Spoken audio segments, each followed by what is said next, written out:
kasih angka yang dirahmati Allah. Assalamualaikum warahmatullahi wabarakatuh. Waalaikumsalam warahmatullahi wabarakatuh. Siapa saja yang mendengarkan, baik langsung maupun lewat medsos ini, poin pentingnya ada 3 dari saya. Yang pertama, mesti mengerti substansi hukum. Di samping muatan filosofis, hukum itu punya logika. Jadi kalau logika nggak dipakai, berarti hukumnya nggak jalan. Satu contoh misalnya, kita sejak awal 2022 atau 2021 akhir, Ya, sekitar itu, Pak. itu sudah menggugat pertama dalam pengertian perdata di Pengadilan Negeri Jakarta Pusat.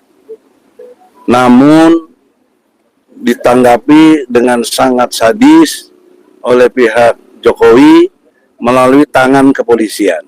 Apa itu? Klien kami ditangkap, Bambang Tri dan Gus Nur. Saya sedang membela bersama AK waktu itu. Pertanyaan seriusnya, ini kan soal perdata, kok langsung jadi pidana ditangkap? Memang waktu perdata, logikanya siapa yang menuduh dia membuktikan, itu perdata. Tapi ketika masuk wilayah pidana, yang wajib membuktikan adalah jaksa dan polisi. Itu poin penting dalam ilmu pidana. Jadi Otto sebagai lawyer dari pihak sana selalu mendalilkan itu, Jokowi mendalilkan itu, siapa yang nuduh buktikan. Itu perdata. Sekarang udah masuk pidana, yang bikin masuk pidana kalian sendiri. Menangkap klien kami. Menangkap itu kan peristiwa pidana. Ini yang saya maksud ilmu logika dalam ilmu hukum itu, bahwa hukum itu berlogika. Maka dengan demikian, secara logika, kami jalani pengadilan itu di Solo 6 bulan kurang lebih, tiap minggu. Ingat saya hari Kamis, setiap minggu. Jadi poin pentingnya di dalam persidangan itu tidak ada satupun saksi dari 30 saksi. 3 cuma dari kami. Kami menghadirkan semuanya saksi ahli. 1 ahli hukum pidana, Dr. Taufik. Kedua, ahli bahasa, Profesor Aceng dari UPI Bandung. Ketiga, Rocky Gerung, ahli filsafat. Dari mereka 27. 22 fakta, 5 ahli. Mereka tak satu pun ketika saya tanya pernah lihat nggak ijazah aslinya. Tidak ada yang pernah lihat. Lalu saya tanya kepada jaksa, bagaimana cara pembuktiannya? Kalian sudah menuntut klien kami 10 tahun. Dan sekarang menghadapi proses pembuktian. Saya minta buktikan. Anda berani menuduh kami membuat berita hoak. Kami memberitakan berita palsu. Berarti Anda merasa punya yang asli. Tunjukkan mana aslinya Jokowi ijazahnya. Nggak bisa jaksa nunjukkan. Bahkan saya panggil depan hakim. Tolong jaksa, dengar sini. Pak Hakim dengar ini. Dalam perspektif hukum, itu sah sekali di depan hakim itu. Mana yang asli? Nggak ada. Jadi bagaimana? Dalam perspektif itu, kami nggak bisa buktikan yang asli. Kami hanya bawa fotokopi, tapi dilegalisir. Itu yang kami terima dari polisi. Itulah keterangan terakhir dari jaksa. Dan saya ingatkan hakim, ini alat bukti kuat bahwa mereka sebenarnya tidak boleh masuk P21. Harusnya P19 dibalikin lagi, tidak cukup bukti. Bagaimana hakim memutuskan? Oke, nanti kami pertimbangkan. Ternyata diputus juga 6 tahun penjara. Kami banding, dimenangkan kami. Dihilangkan pasal 14, 15 Undang-Undang Nomor 1 Tahun 46 dihilangkan. Jadi tidak ada lagi tuduhan tentang berita palsu itu, berita hoak. Berarti kami kliennya adalah benar ketika menyatakan Bambang Tri terutama bahwa ijazah Jokowi palsu. atau dipalsukan atau memalsukan, itu dua kata yang berbeda, tetapi ending hukumnya juga bisa sama, namanya pidana, mau memalsukan atau dipalsukan. Poin pentingnya adalah mereka tidak bisa membuktikan yang asli. Ini tahun 2023, sudah 2 tahun lalu. Kok sekarang Jokowi bilang saya akan mau menunjukkan ijazah itu kalau di pengadilan atau pengadilan memanggil. Nah, kita udah berkali-kali panggil ke pengadilan, udah 3 kali.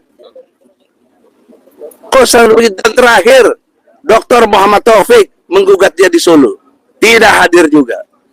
Jadi ini Jokowi ini pembohong besar gitu loh, menipu rakyat. Kalau bahasa Qurannya dia nakodot.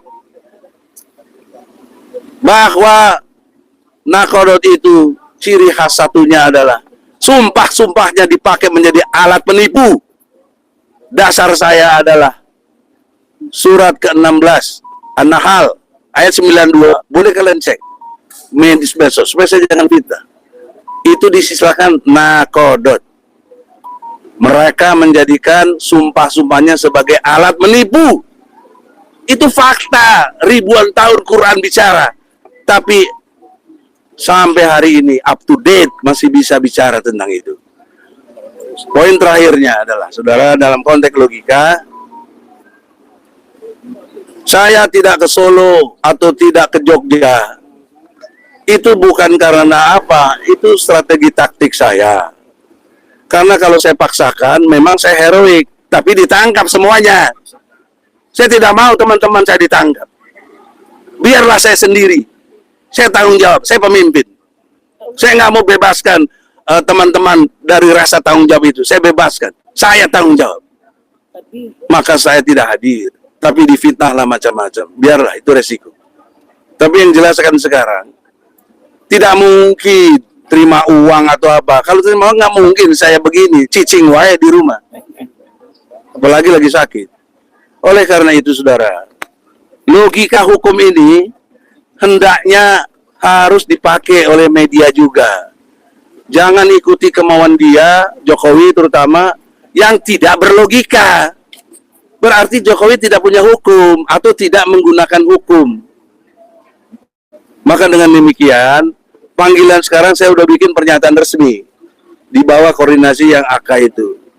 Dan pernyataan resmi saya menolak dipanggil sekarang karena logika hukum juga. Saya ribut sama ente siapa namanya? Paru. Hah? Alparu. Alparu. Kok yang laporin si Fulan tuh? Mestinya ente yang laporin saya. Kok dia? Apa urusannya lo? Yang 5 orang itu. Sekarang saya punya niat, kalau bisa teman-teman sepakat, kita lapor balik. Yang 5 orang itu. Dialah yang mengacaukan hukum. Juga buzzer-buzzernya Jokowi itu, si Firman itu, mana tuh profesor? Saya dibilang di framing 2 kali mangkir. 2 kali mangkir apa? Kan ini tim. Saya ngutus orang, ya selesai dong harusnya. Apalagi alasan saya kuat. Saya dirawat di rumah sakit di Malaysia. Dan jangan lupa, saudara, di Malaysia saya di hitman, dikirimi hitman, pembunuh bayaran, kejar-kejar saya. Dan saya kenapa begitu sampai ke Malaysia? Bukan takut, menghindari kesemuanya. Kalau kayak ditangkap, rentetannya semua pasti ditangkap, nggak mungkin enggak gitu loh.